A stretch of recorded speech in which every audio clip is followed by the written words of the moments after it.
Dopo la chiusura fino al 28 febbraio del punto nascite dell'ospedale Pietro Milani, ora, come si temeva, c'è una ricaduta anche sul reparto di ginecologia, che rimane chiuso nel fine settimana, almeno fino alla riapertura del punto nascite.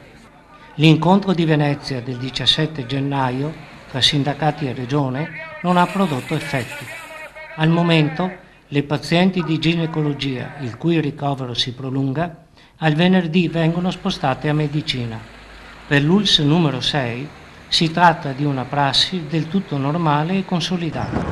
In sostanza, i ricoveri e gli interventi vengono programmati in modo che le pazienti tornino a casa per il fine settimana.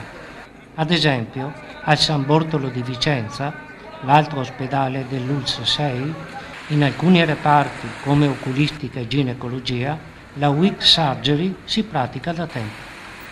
Non manca comunque un'adeguata assistenza, perché le pazienti spostate a medicina vengono assistite da una infermiera di ginecologia e da un ginecologo che è presente il sabato e reperibile 24 ore su 24. Ovviamente l'obiettivo è quello di ridurre i costi razionalizzando il servizio, il che oltretutto, sempre secondo l'ULSS numero 6, consente agli operatori sanitari di usufruire del turno di riposo settimanale come da contratto.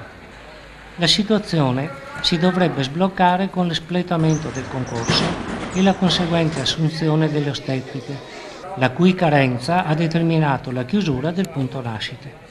Perciò i sindacati e gli amministratori dell'area berica premono perché il termine del 28 febbraio sia rispettato.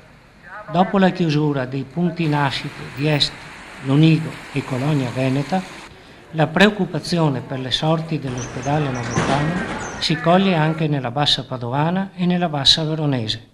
L'ospedale Milani serve infatti un bacino di circa 90.000 persone.